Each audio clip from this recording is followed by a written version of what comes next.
sobre vários aspectos importantes relacionados a doenças sexualmente transmissíveis e pode começar a sua palestra. Muito obrigado pela presença e disponibilidade. Primeiro, agradecer o convite do presidente aqui da CICO, o professor Nailton. E já há vários anos a gente tem feito isso, né?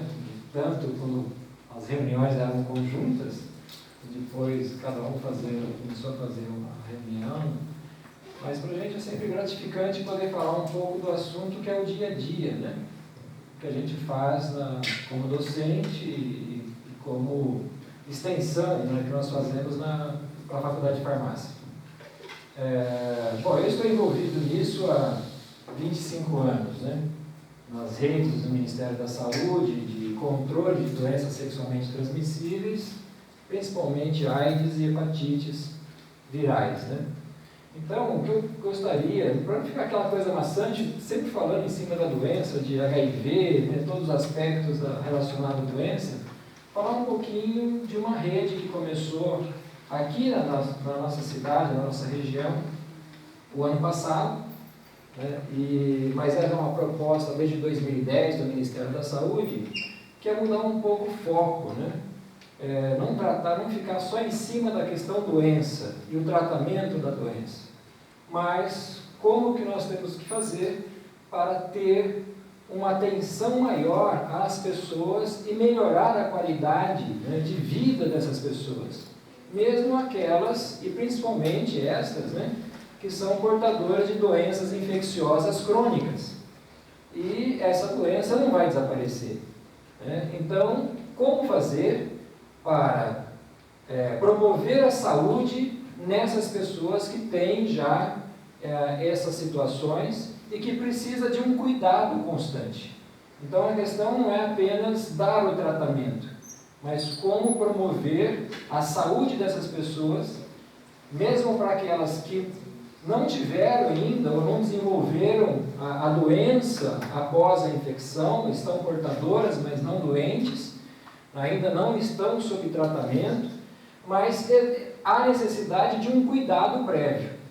Há uma necessidade de uma prevenção das comorbidades associadas àquela doença.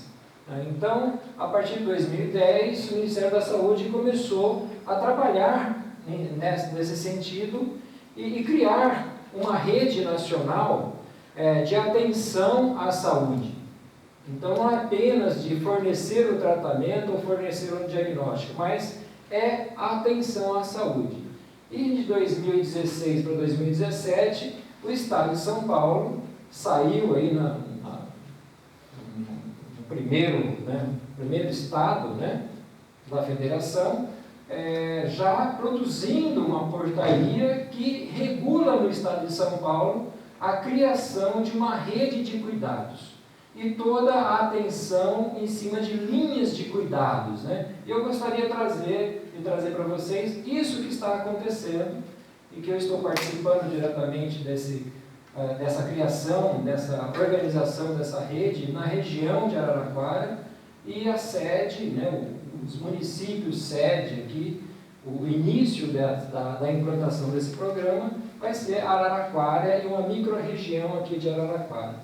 Então, isso é um outro aspecto, uma outra visão da questão do tratamento, né, das doenças e dos cuidados daqueles que as possuem. Então, essa rede de cuidados em IST, antes a gente chamava tudo de doença sexualmente transmissível, né? Então, não é a doença que é transmitida, né? É a infecção que é transmitida. Então, hoje mudou para IST, infecções sexualmente transmissíveis. Tá? Então, ainda se mantém, né, departamento de doenças sexualmente transmissíveis, mas isso é uma tendência de desaparecer esses nomes, né? Então, essa rede de atenção à saúde é, na verdade, um rearranjo, uma organização, né, dentro da estrutura que nós já temos. Não precisa criar coisas novas, mas melhorar o funcionamento daquilo que a gente já tem. É dar uma atenção diferente dentro daquilo que a gente já está fazendo. E também de subsidiar as ações para que isso possa ser feito de uma maneira de ter condições de executar. Então não é qualquer município que vai implantar uma rede de cuidado. Por quê? Ela exige todo um fluxo, toda uma estrutura já no município para a implantação de rede de cuidado. Quer dizer, desde da chegada do paciente ou estimular a pessoa para que ela procure um atendimento, então desde essa promoção até o diagnóstico, o tratamento e o monitoramento é o que trata a rede de cuidados. Não é apenas fazer o diagnóstico e dar o tratamento, mas é uma linha de cuidados que se estabelecerá agora dentro da região aqui como um projeto piloto para a nossa região. Então, dentro dessa característica do programa estadual para essas doenças sexualmente, ou as infecções sexualmente transmissíveis, né, qual que é a proposta? Reduzir o diagnóstico tardio. Esse é um grande problema que nós temos. Não é só com doenças sexualmente transmissíveis. De um modo geral, a gente só procura o atendimento médico depois que já está com algum problema. Somente nas doenças, nessas doenças infecciosas. Né? E o homem, principalmente, né? Só procura a hora que tem algum sintoma. Então a gente não tem esse cuidado com a gente mesmo em promover a nossa saúde. Né? A gente vai procurar fazer isso a hora que tem já algum sintoma. Então, em relação às infecções, principalmente as infecções crônicas e processos inflamatórios crônicos que são produzidos por ela, no caso do HIV, que é uma doença infecciosa, mas ela passa a ter todas as suas consequências por ser uma doença inflamatória crônica. E como tal, ela tem que ser tratada como uma doença inflamatória crônica. Hepatites virais, hepatite C, hepatite B, são doenças crônicas. Como acabar com o vírus? É difícil, né? Embora tenha toda uma proposta terapêutica atual, de 2017 para cá, de buscar a eliminação do vírus da hepatite C, e o resultado está sendo muito bom, né? A gente está com 95% de chance de eliminar o vírus de 2017 para cá, com uma nova introdução terapêutica, com o sofosbuvir da clastravir, que são 2 inibidores de protease viral. É uma proposta interessante, mas esses 5% ou 10%, eles não vão eliminar o vírus, né? E quantos desses que eliminaram o vírus não vão adquirir de novo? Por quê? Essa infecção não traz imunidade. Então, se não traz imunidade, ele pode novamente ser exposto ao mesmo vírus e desenvolver o mesmo problema. Então, tratar o indivíduo e eliminar o vírus daquele indivíduo não significa que ele não possa vir a adquirir novamente, tendo em vista que nós temos 3% da população mundial portadora crônica do vírus da hepatite C. 3%. Isso é algo assustador, né? Então, como fazer para essas pessoas não desenvolverem, no estadiamento crônico da doença, todas as complicações decorrentes dela? E qual a complicação maior decorrente de uma hepatite? É a necessidade do transplante hepático, né? Transplante hepático não é uma transfusão de sangue, né? Você tem aquele monte de doador para doar o sangue, certo? Transplante hepático, a gente não tem tanto fígado assim nas bandejas guardadas, né? Para fazer transplante a hora que alguém precisa. Alguém precisa morrer, né? Para fazer um transplante hepático. E ninguém quer morrer, certo? Para doar o fígado para o outro. Então, a gente precisa ter uma linha de cuidado para que as pessoas não se infectem, para que as pessoas não venham adoecer, e se adoecer, que elas possam ser tratadas e monitoradas de tal maneira que não evoluam para estadiamentos mais avançados, mais complicados, e de diagnósticos mais complicados, hospital que precisa fazer procedimentos mais complexos. Enfim, tudo isso é um custo para o sistema de saúde, né? E sai do nosso bolso, certo? Então a gente tem que pensar muito bem e que isso precisa dar muito certo, as linhas de cuidados, né? Aumentar a população testada para o HIV. Ora, se vocês olharem na página do Ministério da Saúde, nós temos lá 800 mil pessoas hoje sob tratamento, diagnosticadas e sob tratamento. É um número que está lá na estatística, mas ele é real. O quanto nós não temos de pessoas que ainda não procuraram atendimento, não fizeram teste, não sabem da sua conversão, e nós estamos na população. E transmitindo pior para outras pessoas. Então a gente tem um gap aí muito grande entre o número de pessoas que de fato nós conhecemos com sorologia e o número de pessoas que nem procuraram o atendimento. É só vocês olharem o que está acontecendo aqui em Araraquara, né? Nesses 2 meses com a dengue. Olha o número de casos. Fala, tem 2.000 casos de dengue em Araraquara registrados. Registrados.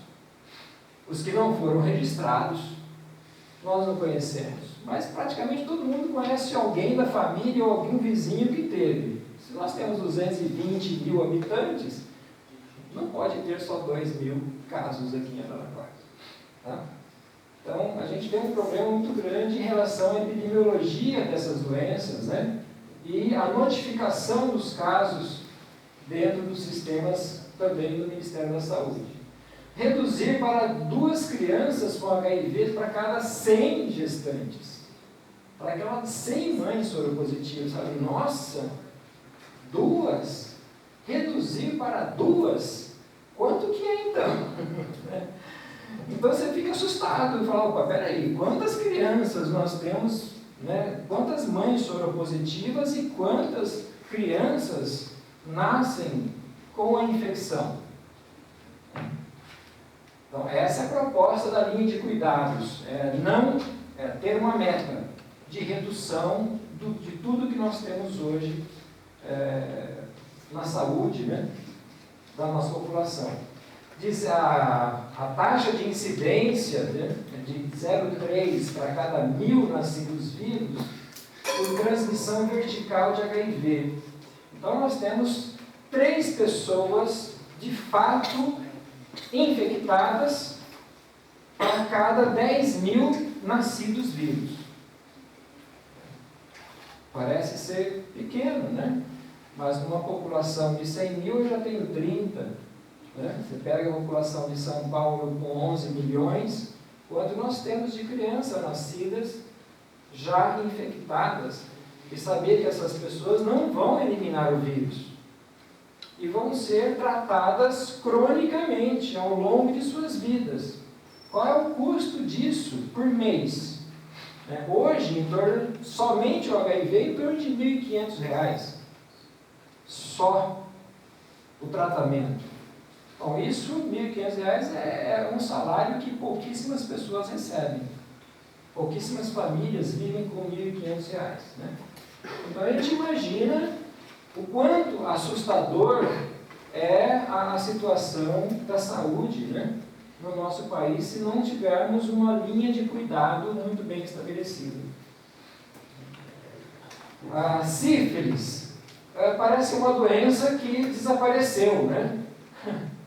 E a gente fica cada vez mais desesperado com a incidência de sífilis, a prevalência no nosso meio. Como a gente faz triagem de doadores de sangue aqui para a região, então vem tudo aqui para a gente na faculdade, né? No hemonúcleo. Então meu laboratório faz toda a parte de avaliação, né, de todos os doadores de sangue.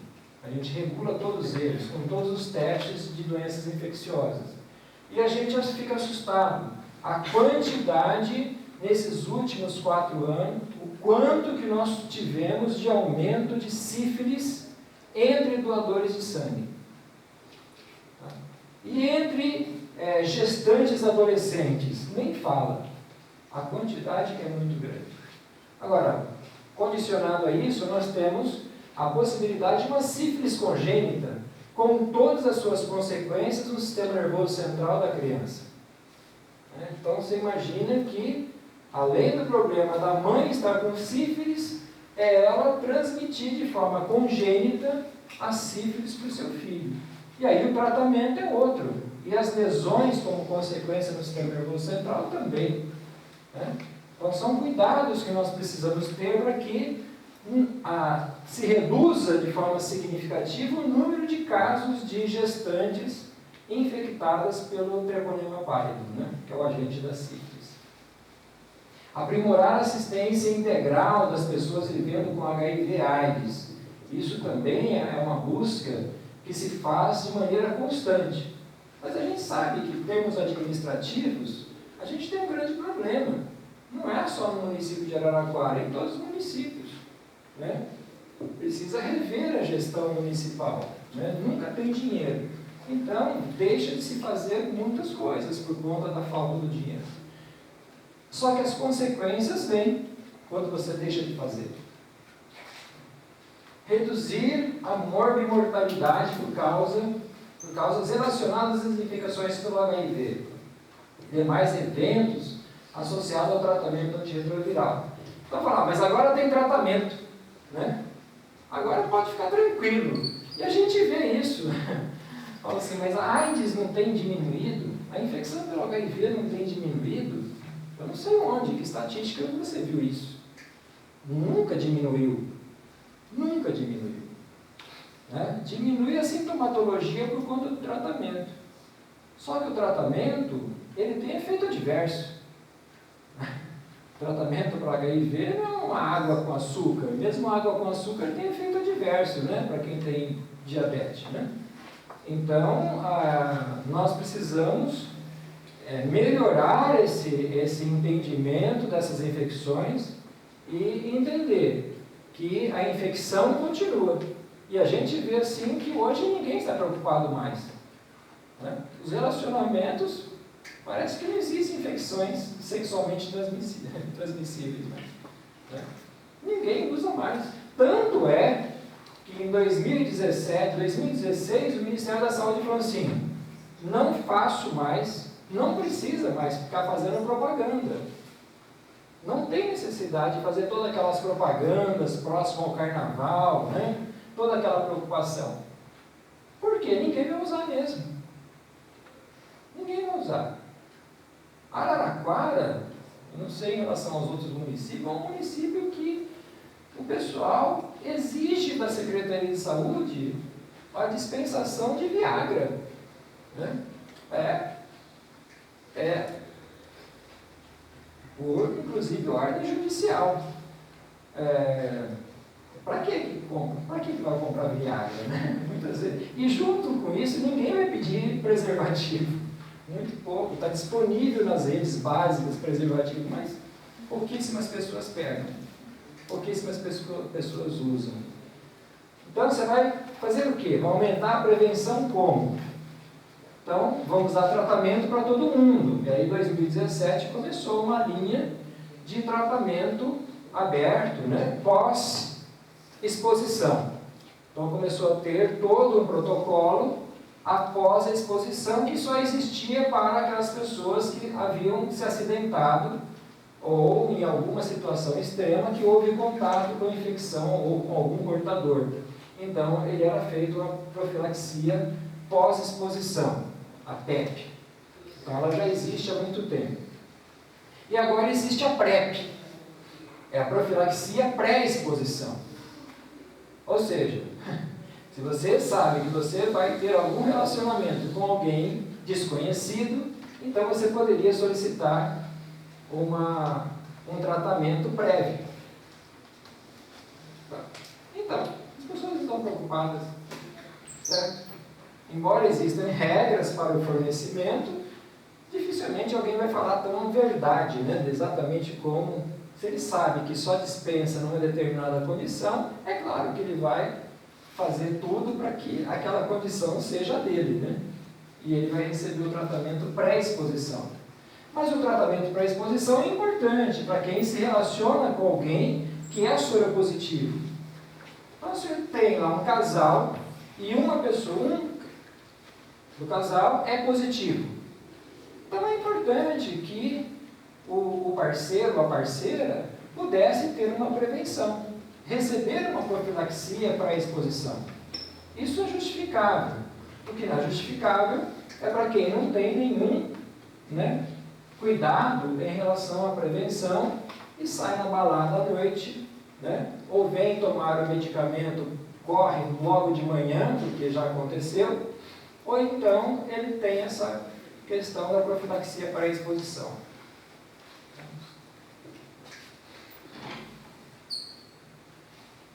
Então aqui não é todo município que vai nesse momento entrar nesse programa, né, do Estado de São Paulo para desenvolver ou aprimorar a sua rede de cuidados, ou implantar a rede de cuidados. O município precisa ter algumas condições, e são essas: no mínimo 20 mil habitantes, senão ele não recebe recurso para implantar essa linha de cuidados. Então, ter serviço ambulatorial especializado, serviços de hepatites virais, com dispensação de medicamentos. Então, são regras, nesse momento, para se poder implantar um serviço dessa natureza. Tá? Vai ter um piso, né? Os municípios que já estão nesse processo de 50 mil, uma ajuda, né, para esses serviços, tanto para a hepatite HIV quanto para a hepatite viral, e um piso aí acrescido, né, mas aí o número de pessoas vivendo com HIV/AIDS naquele município. Então, isso é mais um incentivo. Isso dá conta de tudo? Não dá. Se for ver só a quantidade de RH que seria necessário, esse dinheiro nem daria para manter todo o RH necessário. Então tem que ter a contrapartida do município. O problema é que muitos municípios não conseguem nem manter o que já tem, né? Que dirá fornecer a contrapartida. Mas, é o que eu falei, ou se adota situações que permitam o desenvolvimento de uma rede dessa natureza, uma linha de cuidado, naqueles municípios que têm condições, né, mais de 20 mil habitantes, ou a gente vai ter as consequências de ter que pagar o tratamento, que o município vai ter que pagar o tratamento daquele cidadão por conta dele não instituir um programa dessa natureza. Então, dentro dessa rede de cuidado, nós temos a rede de atenção, que foi criada pelo Ministério da Saúde, rede de atenção à saúde, essa é do Estado de São Paulo, algumas características dessa rede que já existem, né? Estou falando de coisa que vai ser montada, essa estrutura já existe em muitos municípios, precisa ser melhorada. A rede de lipodistrofia, então hoje já tem aí 33 locais no estado fazendo preenchimento facial para aquele portador de HIV, AIDS, que teve já como consequência do tratamento a perda da massa muscular. Tá? Então ele vai tendo uma movimentação de tecido gorduroso, com localizações, né, que muda a estética facial na região glútea. Então isso para correção desses casos, como consequência da infecção, é que a gente tem uma rede de lipodistrofias, que vai fazer essas cirurgias corretivas e melhorar a característica estética, que afinal interfere muito, né, na vida da pessoa, na condição dela mesmo de relacionamento no seu meio, né, porque aquela mudança estética é lógico que traz para ela um aspecto assim, que dificulta ela, ou na área psicológica dela, influencia demais, que ela deixa de ter um relacionamento com as outras pessoas para não se expor, né, na maneira como está. Então, essa rede de lipodistrofia permite essa correção e promove a saúde para essas pessoas, para elas se sentir bem, né, e desenvolver as suas atividades. Tem mais de 5.500 pontos para teste rápido no estado de São Paulo.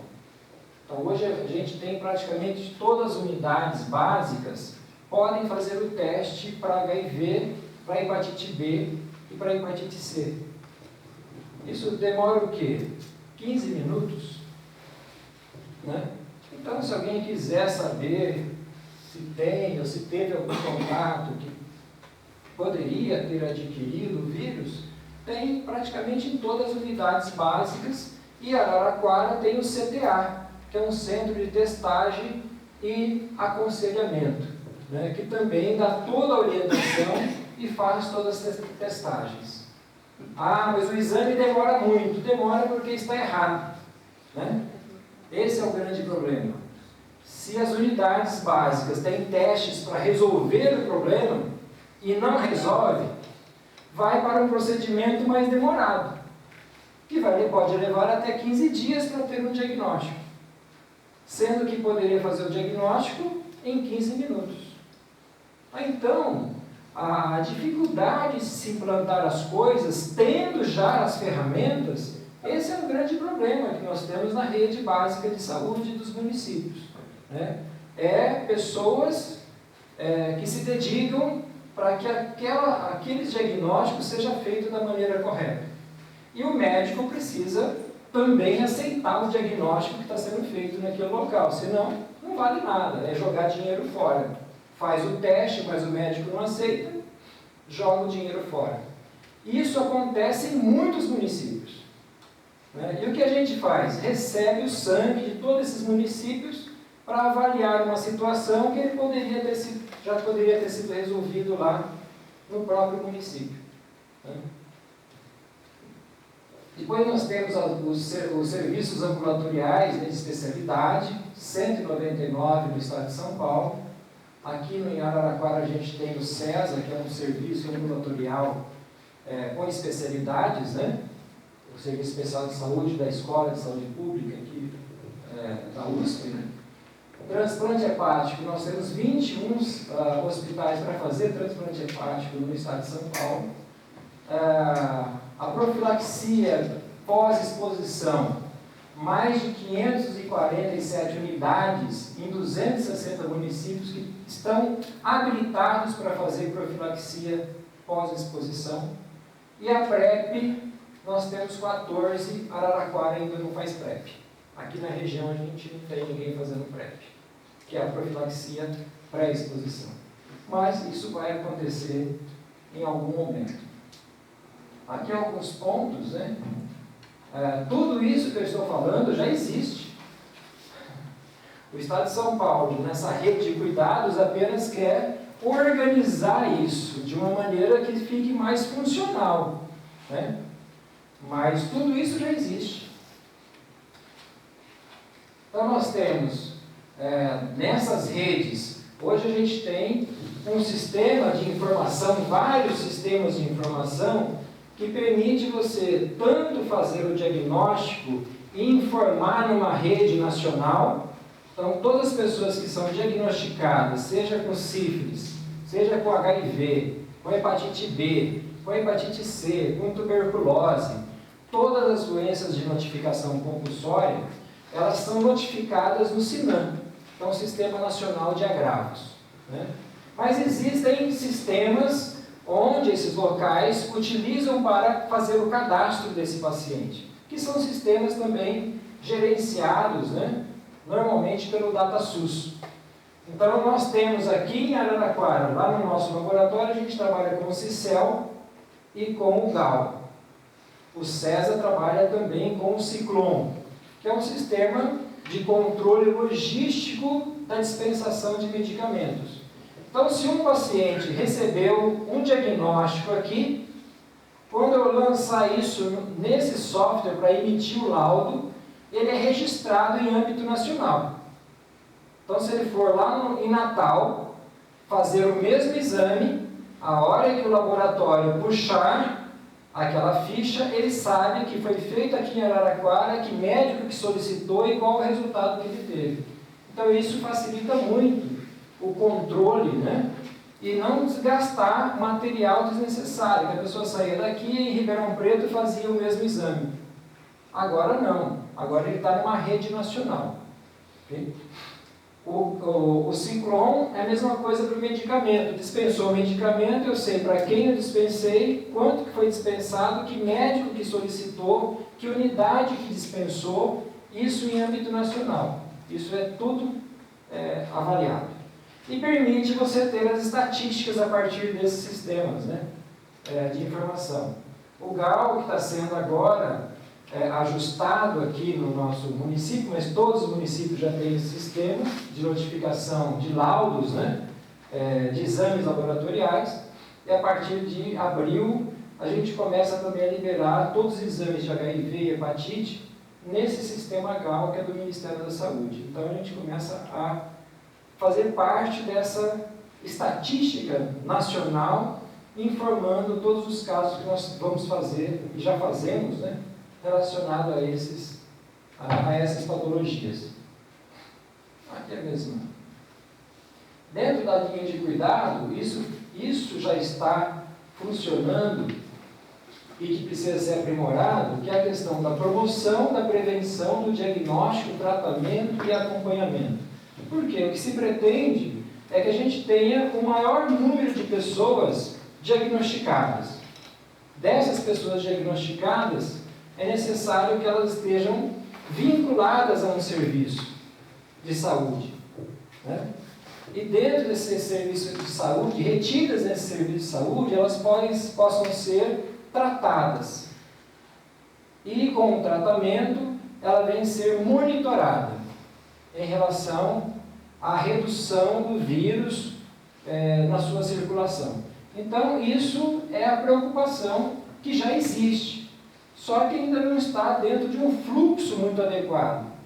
E por isso que o Estado de São Paulo fez essa portaria, dando um novo entendimento e treinamento para todos os municípios participantes, para que a gente adote o mesmo sistema de linha de cuidado, com a mesma qualidade, né?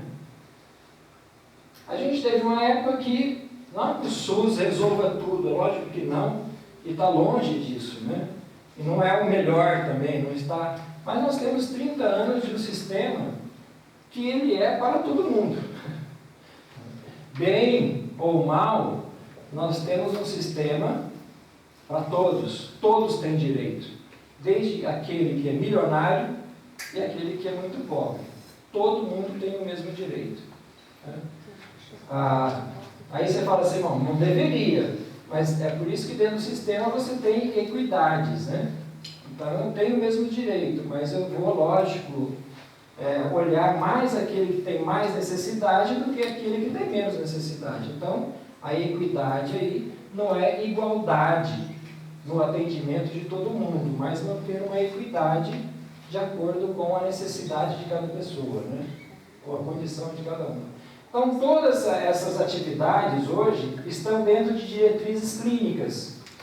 Então, a partir de 2010, começamos a ter uma comissão nacional, a CONITEC, que cuida de todos os protocolos clínicos e diretrizes terapêuticas para inúmeras doenças.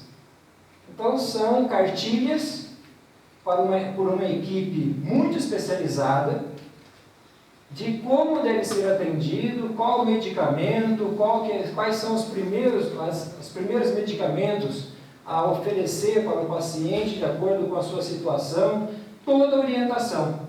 Então isso tornou muito fácil, mais organizado o clínico partir desta cartilha para saber qual é a primeira linha de tratamento que ele deve adotar, e não qualquer uma. Então isso organizou a partir então de 2010 e mais recentemente, né, no caso do HIV, a partir de 2013, todo esse entendimento sobre o tratamento e quais são os melhores tratamentos. Quando pode mudar o tratamento? Que antes mudava a critério do clínico que estava observando o paciente. Hoje tem critérios para mudar, né? Eu preciso fazer uma genotipagem porque ele está resistente ao tratamento que eu já estou oferecendo. Tem critérios para mudar, tem critérios para fazer a genotipagem. Então, isso facilitou bastante o entendimento e a organização dos serviços, né? Então, hoje, vários manuais e diretrizes são produzidas por esse CONITEC. Está ligado diretamente ao Ministério da Saúde. Isso é disponível, né? Qualquer um pode baixar esses manuais. Eu quero saber como que a sífilis é tratada. Você pode baixar o protocolo clínico e terapêutico da sífilis e saber tudo sobre sífilis. Está lá quanto é de penicilina, se é criança, se é gestante, se é um adulto, quanto que ele recebe de penicilina, está lá na cartilha. Tá? Os efeitos adversos, os cuidados com o tratamento, toda a orientação está lá. Tá? Então, essa CONITEC, que é a Comissão Nacional de Incorporação de Tecnologias no SUS, então ela faz não só olhar o tratamento, mas hoje nós temos, que a gente não tinha alguns anos atrás, uma comissão que olha toda a tecnologia. Então, toda vez que alguém tem uma tecnologia nova e pode oferecer ao SUS, ele tem que passar por uma avaliação da CONITEC. Tem um tratamento novo, precisa passar por uma avaliação. Entrar em consulta pública, então ele passa por toda uma abordagem, tanto clínica, como a avaliação do próprio procedimento, né, do desenvolvimento dele, para poder lançar isso no SUS. O que nós não tínhamos. Então, as empresas registravam na Anvisa e estava disponível para a população usar. Mas será que é o melhor? Será que é isso mesmo que acontece clinicamente? Então, essa comissão, ela acaba avaliando essa situação e diz, não, isso aqui é melhor, então vamos substituir a técnica anterior. Tá? Então, a partir de 2011, que a gente tem essa organização, né, ou essa comissão, com essa característica. Tá? Então, um novo equipamento que precisa de diagnóstico, que alguém produziu e vai oferecer ao SUS, precisa passar por avaliação da CONITEC.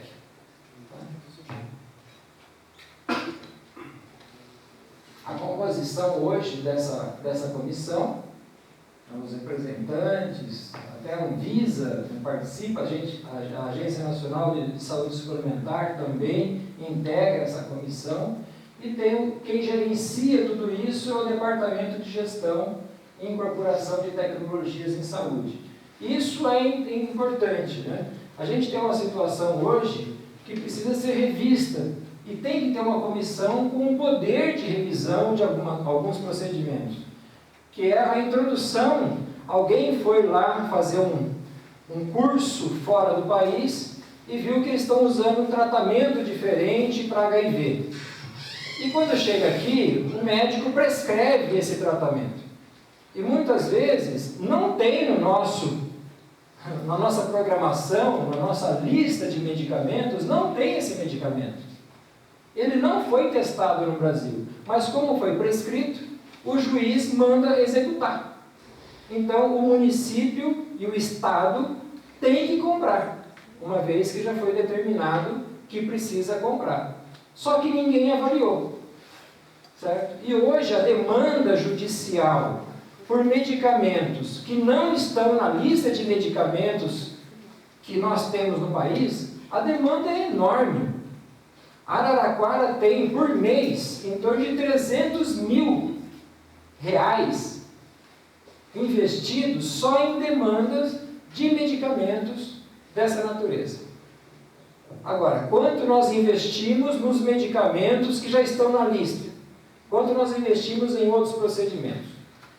Então a gente tem um furo, né, o dinheiro vazando por um lado, para atender uma situação que nem sempre é a melhor.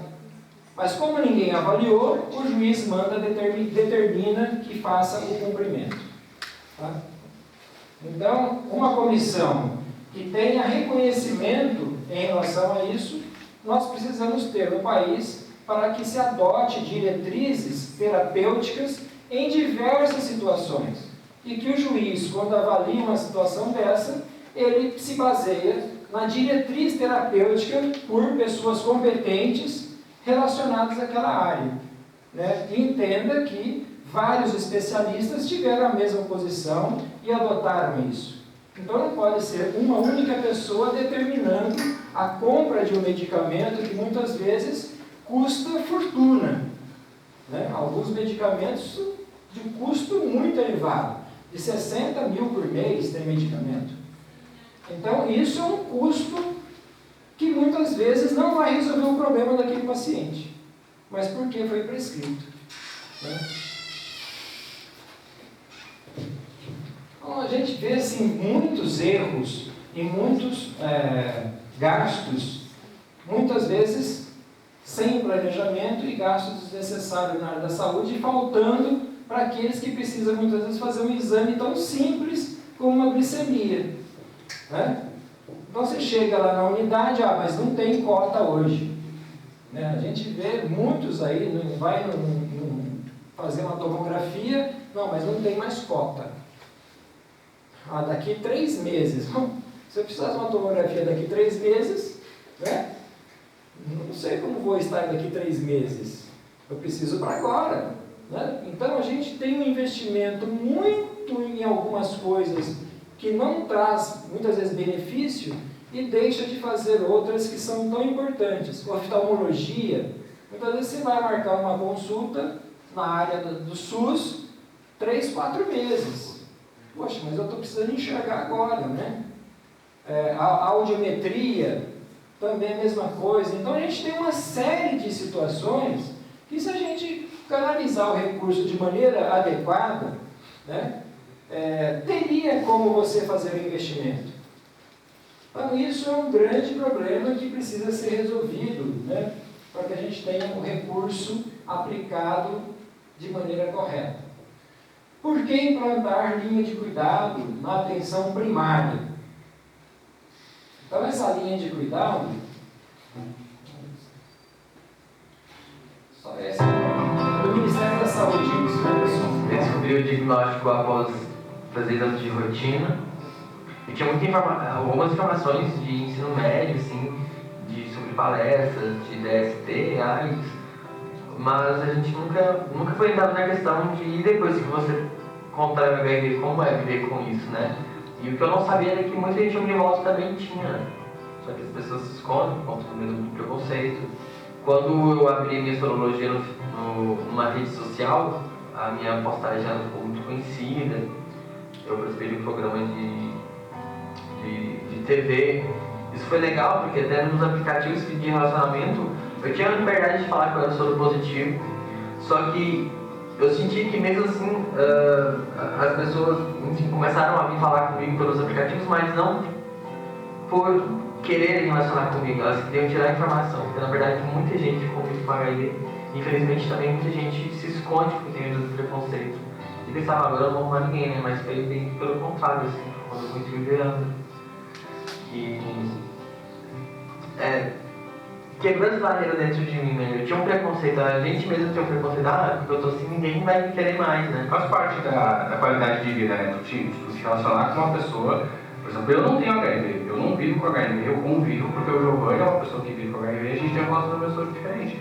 E já faz 1 ano que a gente está junto e a minha sorologia é negativa e vai continuar negativa porque a gente tem várias opções de prevenção, a gente escolhe a que é mais adequada para o nosso relacionamento e cada pessoa pode escolher. O que a gente precisa é acabar com o estigma, acabar com o medo, acabar com o preconceito. A medicação evoluiu, mas a cabeça das pessoas não, sabe? Não estigma, né? Exatamente. Eu acho que depois que você descobre sua sorologia, você tem que transar muito, você tem que namorar muito, você tem que se permitir, você tem que continuar a sua vida do jeito que é. Vamos mostrar que é diferente, que é possível sim. Eu tomo a medicação ambiente detectável. Não é somente esse fator, não é somente a medicação que a gente precisa, não. O que me fez chegar em detectável foi uma construção disso tudo. Foi o primeiro acolhimento, foi o profissional da saúde que se disponibilizou a me ajudar, foi o carinho dos meus pais, foi o carinho dos meus amigos. De eu não ter sofrido essa exclusão por conta do HIV. O que as pessoas não sabem é que o estado indetectável é uma forma de prevenção. E o fato do Giovanni estar com a carga viral inevitável, além de ele estar cuidando da saúde dele, ele está cuidando da saúde do nosso relacionamento. Né? É por ele, por mim e por nós. Meu nome é Giovanni, sou HIV positivo, estou indetectável. A promoção da saúde, lógico que esse vídeo eu nem quero fazer aqui, a questão dos relacionamentos, né? Mas pela maneira como ele colocou, o cuidado com a saúde, né? O que se busca nas pessoas portadoras de HIV ou dessas infecções crônicas é que elas possam conviver, ter um bom relacionamento, viver de maneira saudável na sociedade e sabendo que é portadora e tomando os cuidados como portadora e chegar até o momento de ser indetectável. Essa é a questão terapêutica. Não vai curar. Todo mundo sabe que não vai curar. Ninguém vai se curar de AIDS. Ninguém. Né? Mas saber que existe um tratamento e que esse tratamento pode me deixar indetectável, ou seja, não é detectado o vírus na circulação sanguínea dessa pessoa, isso já traz para ela uma condição muito boa, que muda a qualidade de vida dela. Então, esta rede de cuidado é para isso. É para você acolher as pessoas de maneira correta, é para você ir atrás das pessoas e oferecer o acolhimento. Que ela não basta apenas fazer o teste e saber que ela é positiva.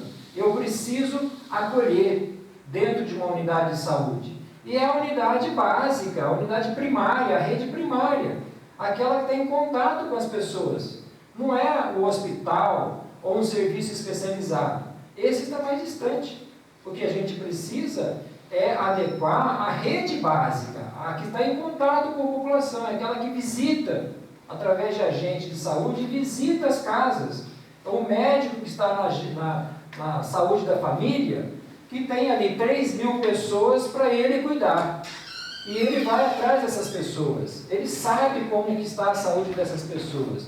E promove a saúde das pessoas. Então, a gente precisa mudar alguns paradigmas dentro da nossa sociedade, né? Principalmente aqueles de discriminação das pessoas. Acho que quanto mais a gente discrimina, pior é para a gente mesmo, porque um dia a gente pode ser alvo disso. E aí a gente não vai querer ser discriminado. Né? Então, essa linha de cuidados, a rede de atenção à saúde, é para promover saúde e não promover doença. Porque a gente sempre fala da doença. E todo ano eu vim ou na Odonto, né, falar da doença. Eu acho que a gente tem que mudar um pouco, porque a gente tem que promover a saúde. E, se estiver doente, tratar, para que a pessoa se sinta bem e restabeleça a sua condição e a sua saúde. Sem isso, dificilmente a gente só vai ter gasto, né? E as pessoas só vão se distanciando, criando nichos de relacionamento por conta das suas condições. E assim a gente vai perdendo o contato com essas pessoas, e são pessoas que vão estar transmitindo esses vírus, bactérias importantes no nosso meio. Então, acolher, sentir acolhido, promover a saúde, né? Estar atento à questão do diagnóstico, fazer um tratamento adequado, monitorar após o tratamento, manter essa pessoa em cuidado contínuo e não apenas fazer o tratamento e mandar embora. Então, a rede básica é para fazer o tratamento contínuo, é para estar lá sempre olhando se essa pessoa está bem, se está precisando de alguma coisa, de algum tratamento, se precisa voltar ao médico para rever alguma situação relacionada à sua doença. Enfim, é isso que trata a linha de cuidado dentro da rede de cuidados que está se, não implementando, né, que ela já está, mas melhorando a forma de atenção à saúde e o acolhimento das pessoas. Eu acho que vou parar por aqui, pode ser? Obrigado, pessoal.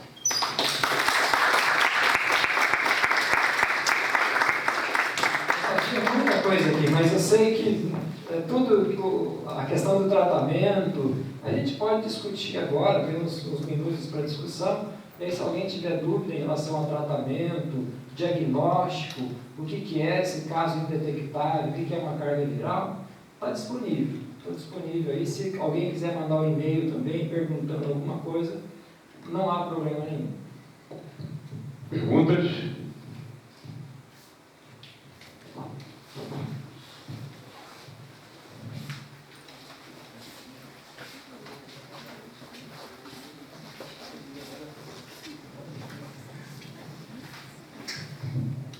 Professor, obrigado. Eu estava ouvindo você falar e lembrei, quando eu era aluno, a gente tem aqui a UNAMOS, né? Sim. E ela prestava um serviço muito bom para os alunos também, a gente tinha até tratamento odontológico.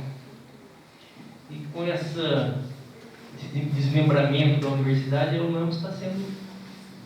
a tendência que a gente conhece é ela fechar, ou vai ficar só cuidando dessa parte de da saúde do trabalhador dela mesmo, né?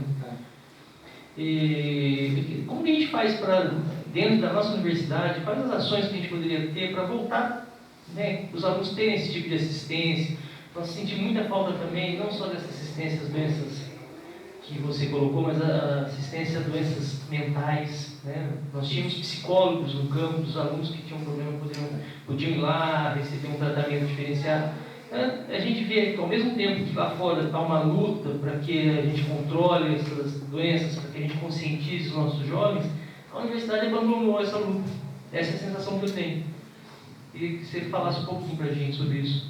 Qual o seu nome? É Rodrigo. Rodrigo, não é sensação sua, não.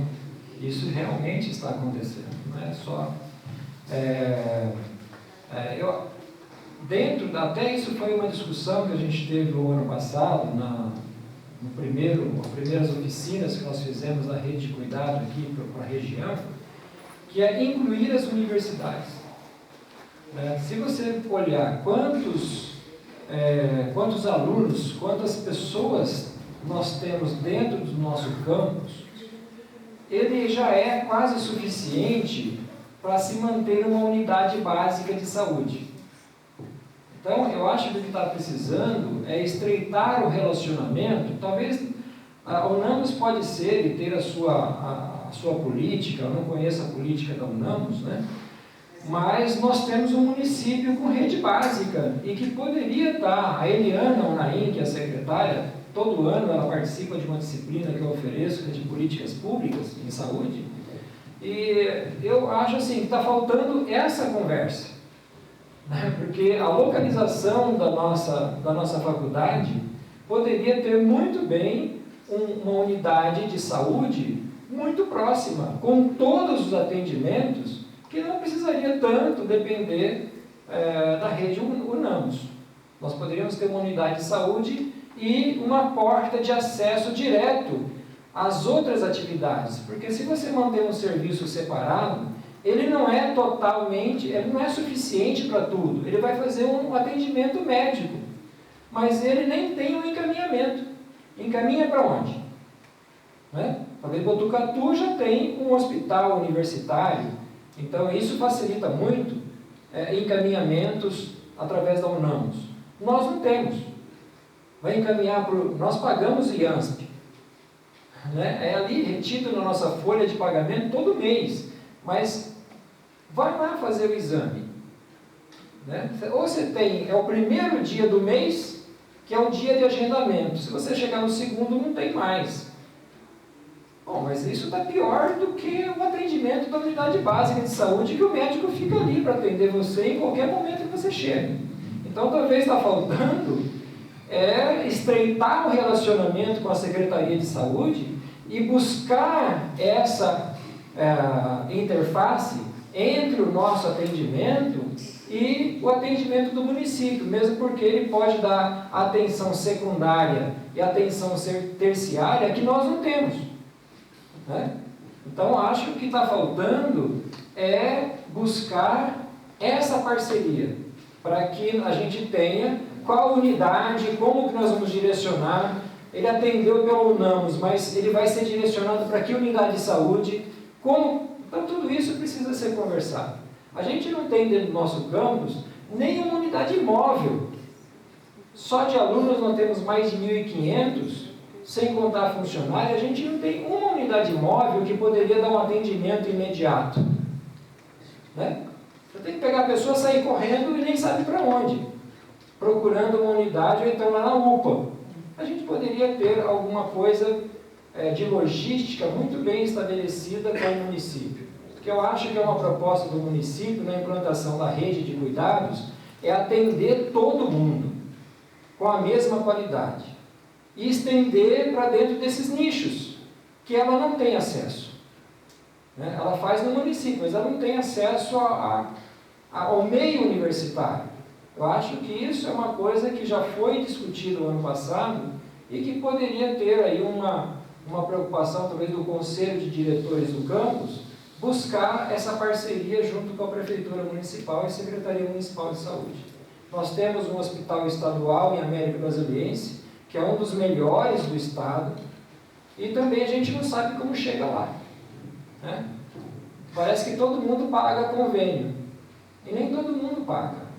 Não é porque está dentro da Unesp que paga convênio, que tem um salário bom e que paga convênio.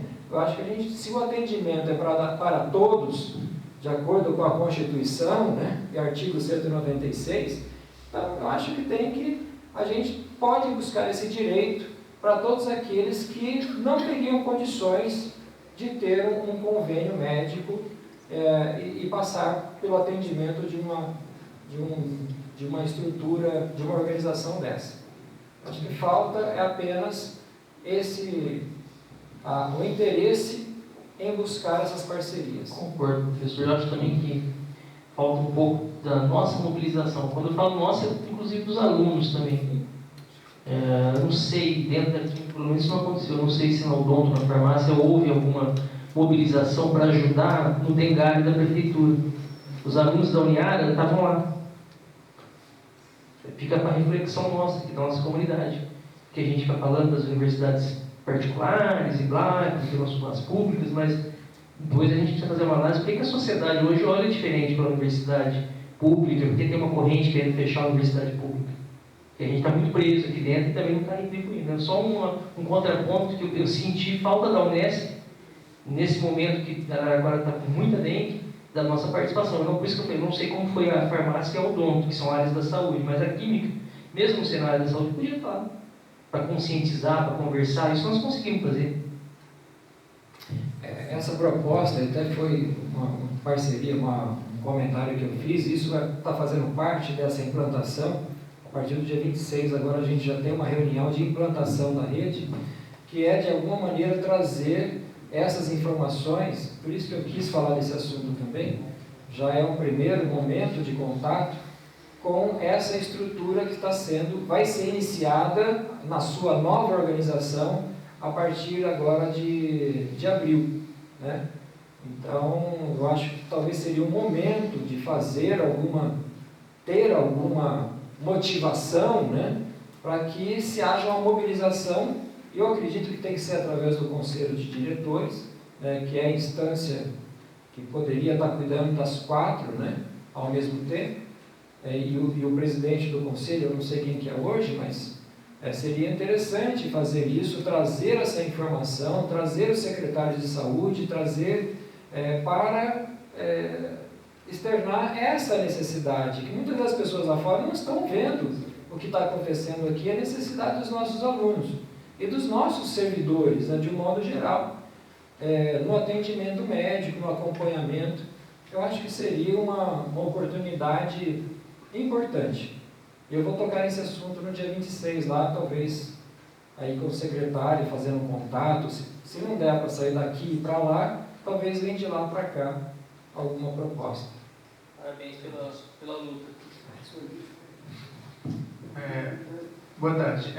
Você estava falando sobre AIDS, eu vi aquele vídeo, aí eu estava lembrando dos anos 80, começo dos anos 90, Cazuza, enfim, né? Naquela época realmente era algo, né, assim, terrível, né? As pessoas realmente tinham muito medo, tinham um preconceito, não, até porque nem os cientistas sabiam, né, lidar com isso. Obviamente que muita coisa mudou e hoje tem um tratamento e, como você falou, não é cura.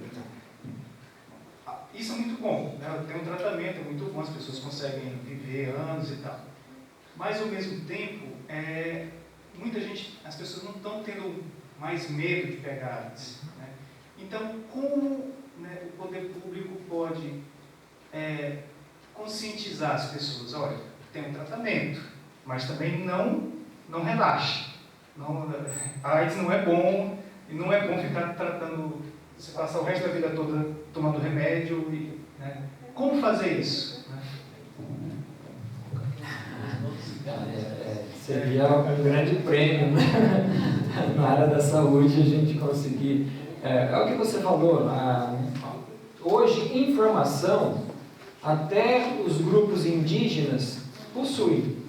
É difícil alguém que não sabe o que é AIDS, como se adquire, como deveria fazer para evitar. Hoje, praticamente todo mundo sabe como que é isso. E por que ela continua? Porque muitas vezes a informação não traz a mudança cultural. Né?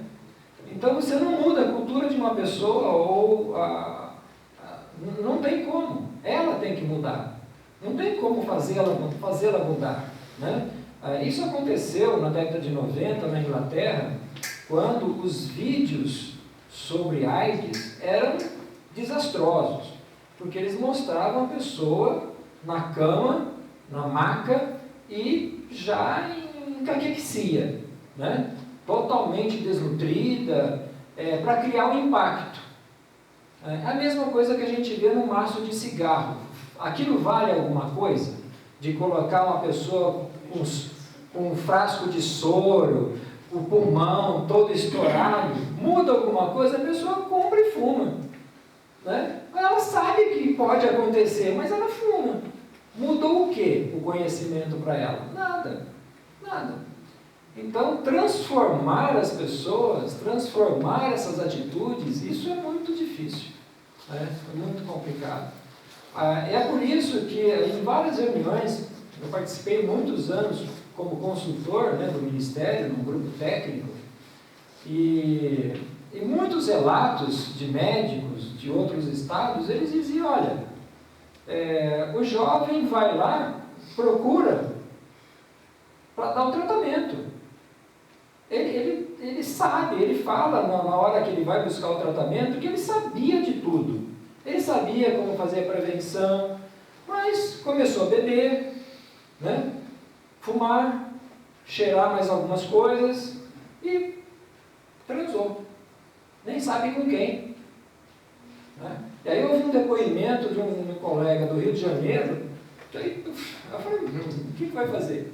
Né? Que são aqueles bondes, né? Das festas, os bondes que transam várias pessoas ao mesmo tempo. Como fazer? Então a única maneira que tem de fazer é reduzir a circulação do vírus. É dando tratamento precoce para essas pessoas, porque não tem o que fazer. Não tem. Preservativo, né? Se não tivesse tantos usos de preservativo, a gente não teria sífilis progredindo do jeito que está. Certo?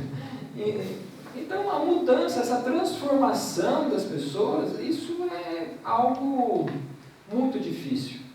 Então o Ministério teve essa atitude, muitas pessoas questionaram, o custo é muito alto, mas é melhor eu manter alguém indetectável e sabendo que ele não vai transmitir para outro, do que eu ficar tentando dar um preservativo que não vai usar. Não deu no momento, furou, né? Não, se eu colocar não dá para fazer, porque não dá o tempo. Somente na questão do idoso. Né? Rapidinho, ano passado a Polícia Federal apreendeu um lote de camisinha. Não sei se era legal, não, eles doaram para o médico. E veio parar aqui no saguão um monte. Eu reparei que deve ter ficado lá uns 6 meses. E não sumia, não baixava. Eu achei que estava alguém repondo. Né? As pessoas ou me pega porque tem vergonha, ou usa. Mas sabe por quê? É porque vocês têm uma câmera filmando logo em cima. Você põe uma camisinha com a câmera filmando e Mas você ela vê. falou que a mesa foi reposta. Então ainda temos esperança da humanidade. Você tem um dedo duro filmando lá, ó, tá vendo? Põe no local onde ninguém vê. Passou, pegou, levou embora.